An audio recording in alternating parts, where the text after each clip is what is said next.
നിഷ്കളങ്കമായ ഈ കുഞ്ഞിന്റെ മുഖം ശ്രദ്ധിച്ചോ? ഇവൾ ഹൈഫ. 2013 നവംബർ 20 മണ്ണാർക്കാട് കല്ലാംകുഴിയിൽ കൊല്ലപ്പെട്ട പള്ളത്ത് നൂറുദ്ദീന്റെ കുഞ്ഞു പൈതൽ. ഹൈഫയ്ക്ക് അന്ന് 1.5 വയസ്സ് മാത്രം പ്രായം. ഉപ്പയെക്കുറിച്ചുള്ള ഒരു ഓർമ്മയും അവൾക്കിന്നില്ല. കൊച്ചുനാളിൽ തന്നെ അനാഥത്വത്തിന്റെ കരാളതയിലേക്ക് വീണ പാവം പെൺകുട്ടി. നൂറുദ്ദീൻ മാത്രമല്ല കൊല്ലപ്പെട്ടത്. സഹോദരൻ പള്ളത്ത് കുഞ്ഞു ഹംസയും അന്ന് ദാരുണമായി കൊല്ലപ്പെട്ടു. ആരാണ് പള്ളത്ത് ഹംസയെയും നൂറുദ്ദീനെയും മൃഗീയമായി നരഹത്യ നടത്തിയത്? എന്തായിരുന്നു കാരണം? മിറർ കേരള മാധ്യമ സംഘത്തിന്റെ അന്വേഷണം ഇവിടെ ആരംഭിക്കുന്നു. ഇത് പള്ളത്ത് കുഞ്ഞു ഹംസയുടെ വീട്. കല്ലാംകുഴിയിൽ പരമ്പരാഗതമായി നിവർന്നു നിൽക്കുന്ന തറവാടാണ് പള്ളത്തുകാർ. പരമ്പരാഗതമായി കിട്ടിയ സ്വത്ത് അനേകമുണ്ടെങ്കിലും പാവങ്ങളോടൊപ്പമായിരുന്നു എന്നും പള്ളത്ത് കുടുംബം. കല്ലാംകുഴിയിൽ ഇപ്പോഴും ഈ കുടുംബത്തെ ആശ്രയിച്ച് ഉപജീവനം കഴിക്കുന്നവർ ധാരാളമുണ്ട്. ഭയങ്കര സങ്കടമുണ്ട്. അവർ രണ്ടാളും മരിച്ചത് കാരണം ഞങ്ങൾക്ക് എല്ലാ ഉപകാരങ്ങളും ചെയ്തു തന്നിട്ടുണ്ട്. 5-6 കുട്ടികളല്ലേ, അതായത് മഹാപാവങ്ങൾ ഞങ്ങളുടെ കണ്ണിലും കൂടിയും കാണാൻ സങ്കടമായിരുന്നു ഞങ്ങൾക്ക്. ഇപ്പോഴും ഞങ്ങൾക്ക് ഇത്രയും വർഷങ്ങളായിട്ട്, ഞങ്ങൾക്ക് കുറേ വർഷം മുമ്പായി ഞങ്ങൾ ഇവിടെ പണിയെടുക്കാൻ തുടങ്ങിയിട്ട് ഞങ്ങൾക്ക് അവർ രണ്ടാളും വല്ലാണ്ട് സഹായങ്ങളും ഞങ്ങൾക്ക് ചെയ്തു തന്നിട്ടുണ്ട്. എൻ്റെ കുട്ടിനെ കല്യാണം കഴിച്ചു നോക്കുമ്പോൾ നല്ലപോലെ അവർ രണ്ടുപേരും നല്ല സഹായം ചെയ്തു തന്നിട്ടുണ്ട്. ഞങ്ങൾക്ക് ഭയങ്കര സങ്കടം. അവരിങ്ങനെ ഇല്ലാത്തുണ്ടാകുമ്പോൾ ഇത്രയും കാലം പണിക്ക് വന്നിട്ട് ഇല്ലാത്തതും കൊണ്ട് ഞങ്ങൾക്കൊരു സങ്കടം എന്ന് മാത്രം. പിന്നെ എല്ലാവർക്കും നല്ല നല്ല സഹായങ്ങൾ ചെയ്തിട്ടുള്ളൂ. കുഞ്ഞുഹംസയുടെ വീടിന് 50 മീറ്റർ മാത്രം അകലെയാണ് അനിയൻ നൂറുദ്ദീന്റെയും വീട്. ഈ 2 വീടുകൾക്കിടയിൽ ഒരു ചെറിയ നിസ്കാരപ്പള്ളിയുണ്ട്. 2.5 വർഷം മുമ്പ് വരെ ഈ പള്ളി കല്ലാംകുഴിയിലെ പ്രശ്നപരിഹാര കേന്ദ്രം കൂടിയായിരുന്നു. കല്ലാംകുഴി നാട്ടിൽ ഏത് പ്രശ്നങ്ങളുണ്ടായിരുന്നാലും ജാതി മതഭേദമന്യേ ആളുകൾ ആദ്യമെത്താറ് കുഞ്ഞുഹംസയുടെ വീട്ടിലാണ്. പള്ളത്ത് കുടുംബം കല്ലാംകുഴി നിവാസികൾക്ക് എങ്ങനെ എവിടെയൊക്കെയാണ് തണലായി നിന്നത് എന്ന് വിവരിക്കുകയാണ് ഇവിടെ ചില നാട്ടുകാർ. എന്റെ ജീവിതത്തിലെ ഒരു വഴിമുട്ടിയ സന്ദർഭം, അതായത് ജീവിക്കണോ മരിക്കണോ എന്നുള്ളൊരു സന്ദർഭത്തിൽ എത്തിക്കഴിഞ്ഞപ്പോൾ ഹംസാക്ക എന്ന് പറഞ്ഞ വ്യക്തിയാണ് എന്റെ ജീവിതത്തിൽ എന്നെ കൈപിടിച്ച് ഉയർത്തിയിട്ട് ഈ നിലയിൽ എത്തിച്ചത്. അവർ തന്ന ഒരു ധൈര്യം, അവരുടെ ഒരു കാഴ്ചപ്പാടാണ് ഞാനിപ്പോൾ ഇന്ന് ഇവിടെ ഇരിക്കാൻ കാരണം. ആ ഒരു നന്ദി എന്റെ മരണം വരെ, സാമാന്യ ബുദ്ധി നഷ്ടപ്പെടുന്ന വരെ ആ ഒരു നന്ദി ഹംസാക്കടുത്ത് ഉണ്ടാവും. ഇനി അതേപോലത്തെ ഒരാൾക്കാര് നമ്മളെ ഈ നാട്ടിലോ വേറെ പ്രദേശത്തോ ഇല്ല. ആരെന്ത് കാര്യങ്ങളും പോയി പറഞ്ഞാലും അത് അവരുടേതായ കൂടി ഒരു പ്രശ്നമെന്ന രീതിയിൽ എടുത്ത് കൈകാര്യം ചെയ്യുന്ന ഒരു വ്യക്തിയായിരുന്നു ഹംസാക്ക. ആ ഒരു ഞങ്ങളെപ്പോലുള്ള കുറേ പേരുടെ ആശ്രയങ്ങളാണ് ഇവര് ഇല്ലാതാക്കിയിട്ടുള്ളത്. എൻ്റെ മകന് വയ്യാതെ ഉണ്ടായിട്ട് കോഴിക്കോട് മെഡിക്കൽ കോളേജിലായിരുന്നു. 2 കിഡ്നി നഷ്ടപ്പെട്ടിട്ട്. അപ്പോൾ 100 പോക്കുവരവിനും ഒരുപാട് സഹായങ്ങൾ ചെയ്തു തന്നിട്ടുണ്ട്. അപ്പം മരിച്ചിട്ട് ശവമടക്കം കൊണ്ടുവരാനും വീട് വാടക കൊടുക്കാനും പാത്രങ്ങൾ കൊണ്ടുവരാനും മരണ സർട്ടിഫിക്കറ്റ് വാങ്ങിത്തരാനും എല്ലാത്തിനും മുമ്പിലും പിന്നിലും ഉണ്ടായിരുന്നു. ഒരുപാട് പൈസ അല്ല, ലക്ഷങ്ങളുടെ മേലെ. അങ്ങനെ ഞാൻ കാഞ്ഞിരപ്പുഴയിൽ നിന്ന് വന്ന ഒരാളാണ്. പക്ഷെ ഞങ്ങൾ ഇവിടെ വന്നിട്ട് ഓലായിട്ടുള്ള ബന്ധം എങ്ങനെയെന്ന് വെച്ചാൽ, ഒരു വീട്ടിൽ കഴിയുന്ന മാതിരി, അതിൽ ഉപരി രാഷ്ട്രീയമോ മറ്റുള്ള പൈസ ഒന്നുമില്ല. ഒരു വീട്ടിൽ കഴിയുന്ന മാതിരി ഞമ്മക്കും നമ്മളെ തൊട്ട അയൽവാസികൾക്കും മറ്റുള്ളവർക്കും, അത് ഹൈന്ദവരോ അല്ലെങ്കിൽ മറ്റുള്ളവരോ എന്നുള്ളൊരിതില്ല, എല്ലാവർക്കും ഒരുപോലെ ഉപകാരങ്ങളും. എനിക്ക് തന്നെ പല വിഷമങ്ങൾക്കും മൂപ്പര് മുന്നിലിട്ട് ഇറങ്ങിയിട്ട്, അതുപോലെ തന്നെ മദ്രസരായാലും മറ്റെന്ത് വിഷയങ്ങളാണെങ്കിലും മൂപ്പര് മുന്നിട്ട് ഇറങ്ങിയിട്ട് നമുക്ക് എല്ലാ കാര്യങ്ങളും ഞങ്ങൾ പിന്നിൽ നിന്നുകൊണ്ട് അവരാണ് ചെയ്തു തന്നിരുന്ന എല്ലാ കാര്യങ്ങളും. അവരൊരു പൈസയുള്ള ആളുകളാണെന്നോ അങ്ങനത്തെ ഒരു വ്യക്തിത്വം അവർ ഞങ്ങളായിട്ട് കാണിച്ചിട്ടില്ല. എന്ത് പ്രശ്നങ്ങളുണ്ടെങ്കിലും നമുക്ക് നേരിട്ട് പോയി കാര്യങ്ങൾ പറയാം. പക്ഷേ കല്ലാംകുഴിയിൽ പള്ളത്ത് കുടുംബത്തിന് കിട്ടുന്ന സർവ്വസമ്മതിയും അംഗീകാരവും കണ്ട് അസഹിഷ്ണുത പ്രകടിപ്പിക്കുന്നവരും ഉണ്ടായിരുന്നു. പ്രദേശത്തെ സാമുദായിക രാഷ്ട്രീയ പാർട്ടിയുടെ വക്താക്കളായിരുന്നു അവർ. പള്ളത്ത് കുടുംബത്തിന്റെ അടിവേരുകൾ തന്നെ പിഴുതെറിയാൻ ആ അസഹിഷ്ണുത അവരെ പ്രേരിപ്പിച്ചു.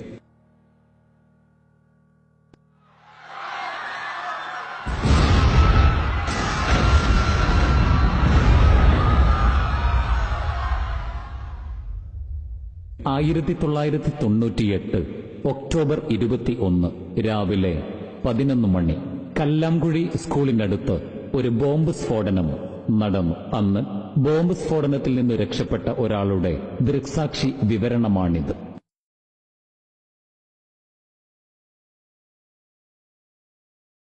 ഇത് കുടുംബമായിട്ടാണെങ്കിൽ ഇപ്പൊ ഇതിന്റെ മുന്നേ 98, 99 പിന്നെ ഒരു ബോംബ് സ്ഫോടനം ഉണ്ടായി ഇവിടെ. ഒരാള് ഞാനാ എന്റെ കയ്യിൽ നിന്ന് കാണും ഒരു വെട്ട് ഇതല്ലോ എന്താ ഇതേമാതിരിക്ക് അവര് പൊട്ടിച്ച ബോംബ് പൊട്ടിക്കഴിഞ്ഞിട്ട് ഞങ്ങൾക്കൊന്നും പറ്റിയില്ല. എന്നിട്ട് അവര് ഞങ്ങളെ വളഞ്ഞുകൂടി തച്ചു അടിച്ചു, അങ്ങോട്ടും ഇങ്ങോട്ടും ഒക്കെ അടിയുണ്ടായി. പക്ഷെ ഇത് ഭയങ്കര ഇതല്ലേ, പൊടിയൊക്കെ മാറിയിരുന്നു. അങ്ങനെ കിട്ടിയ വെട്ട് ഒന്നത് അതിലൊരാൾ മരണപ്പെട്ടു. ആ മരണപ്പെട്ട ആൾ ഇവിടെ ഉണ്ട്.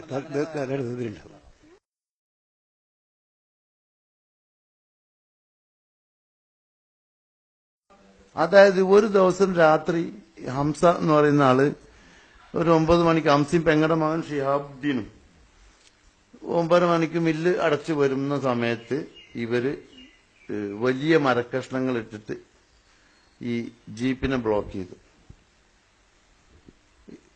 പക്ഷെ പുതിയ വണ്ടി പറഞ്ഞ മാതിരി അവൻ അടിച്ച് ചാടിച്ച് തടി രക്ഷപ്പെടുത്തി പോന്നു. ഞങ്ങൾ രക്ഷപ്പെട്ടു. അത് തൊട്ടടുത്ത ദിവസങ്ങളിലാണ് വീണ്ടും ഈ ബോംബ് സ്ഫോടനം ഉണ്ടാവുന്നത്. അതിന് തലനാരിഴയ്ക്ക് രക്ഷപ്പെട്ടു.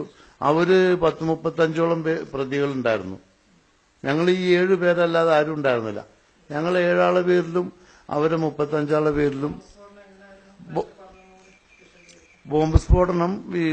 ഞങ്ങൾ ഇവിടുന്ന് സാധാരണത്തെ പോലെ ഒരു 11:30 മണിയോടുകൂടെ പുറത്തേക്ക് പോണു. ഞാനും മരിച്ച 2 അനിയന്മാരും പെങ്ങടെ ഒരു മകനും 3 തൊഴിലാളികളുണ്ട് കൂടെ. ഞങ്ങളിപ്പോ ഒന്നും കുളർക്കാതെ ഇങ്ങനെ പോകല്ലേ. ഈ ബാലവാടർ അവിടെ എത്തുമ്പോ പെട്ടെന്ന് മുന്നിൽ സ്ഫോടനം ഉണ്ടായിട്ട് ഞങ്ങളെ കുഴിയിൽ കണ്ടിറങ്ങി. ഒന്നും സംഭവിച്ചിട്ടില്ല. പക്ഷെ എന്തൊക്കെ സംഭവിച്ചു, പുക ആകെക്കൂടി. ഇത് ഞങ്ങൾ ഇതിന്ന് പുറത്തിറങ്ങാന്ന് കണ്ടപ്പോ ഈ പുകയിൽ വരെ ഞങ്ങളിട്ട് വളഞ്ഞിട്ട് തല്ലി. ഞങ്ങൾ 6-7 ആള് എങ്ങനെയൊക്കെയോ ഈ ജീപ്പിന്റെ ഉള്ളിലേക്ക് കയറി ഞങ്ങൾ രക്ഷപ്പെടാണ്ടായത്. ഈ സംഭവത്തെ തുടർന്നാണ് പാലക്കാപ്പറമ്പിൽ മുഹമ്മദ് മരണപ്പെടുന്നത്. പള്ളത്ത് കുടുംബവും പാലക്കാപ്പറമ്പിൽ കുടുംബവും തമ്മിൽ കുടുംബ ബന്ധമോ സ്വത്ത് തർക്കമോ ഒന്നും ഉണ്ടായിരുന്നില്ല എന്നാണ് നാട്ടുകാരുടെ ഏകാഭിപ്രായം. രാവിലെ 11 മണിക്ക് നടന്ന ഈ ബോംബാക്രമണത്തിൽ റേഷൻ കടയിൽ നിന്ന് വരികയായിരുന്ന പാലക്കാപ്പറമ്പിൽ മുഹമ്മദ് ആകസ്മികമായിട്ടാണ് അകപ്പെടുന്നത്. പുകമൂടിയ ആ അന്തരീക്ഷത്തിൽ അദ്ദേഹത്തിന് എങ്ങനെ, ആരുടെ കരങ്ങളിലൂടെയാണ് പരിക്കുപറ്റിയത് എന്ന് അവ്യക്തം. അപ്പൊ ഈ സ്ഫോടനം ഉണ്ടായത്, ആ സ്ഫോടനം എങ്ങനെയുണ്ടായത്, ആരാ വെച്ചത്? ആചാര മക്കള് യാത്ര ചെയ്യുന്ന ജീപ്പിൽ വരുമ്പോ ഓലെ കൊല്ലാൻ വേണ്ടിയിട്ടാണ് ഒരു 3 ബോംബ് വെച്ചത്. ആ ബോംബ് പൊട്ടിയതിൽ ആർക്കൊക്കെ പറ്റി? എല്ലാവർക്കും കുറെ ആൾക്ക് പറ്റി. ഒരാൾ മരണപ്പെട്ടു. അത് ഇവര് കൊന്നതാണെന്ന് അവർ പറഞ്ഞുണ്ടാക്കി. പക്ഷേ മരിക്കാൻ മാത്രമുള്ള പരിക്കുകളൊന്നും മുഹമ്മദിനുണ്ടായിരുന്നില്ല എന്നത് അദ്ദേഹത്തെ ഹോസ്പിറ്റലിൽ സന്ദർശിച്ച നാട്ടുകാരിൽ ഒരാൾ പറയുന്നു. 1998 ബോംബ് സ്ഫോടനം നടന്നു.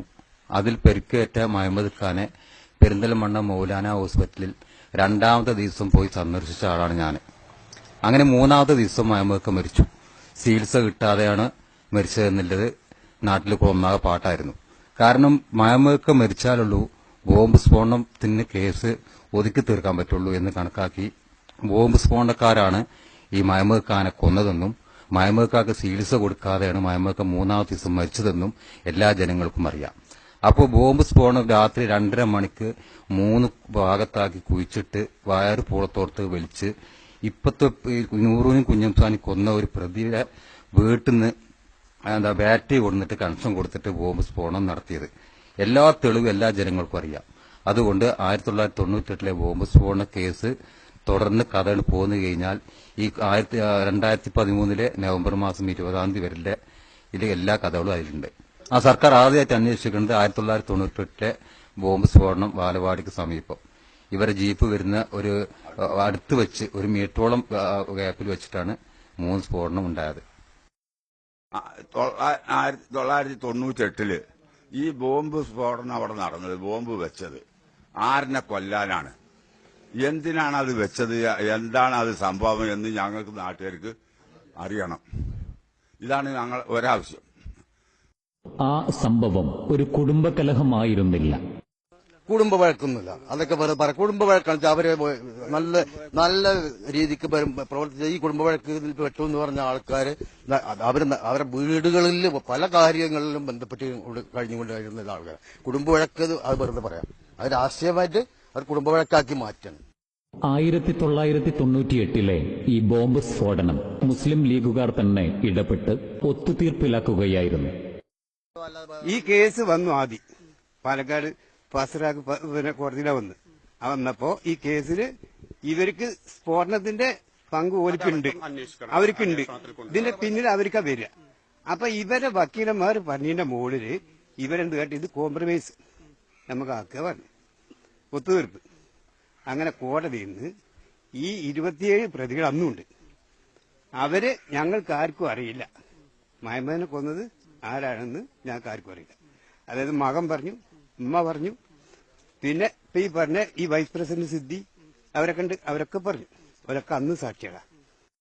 അതിനുശേഷം 1.5 പതിറ്റാണ്ടോളം കാലം ഏറെക്കുറെ ശാന്തമായിരുന്നു കല്ലാംകുഴി.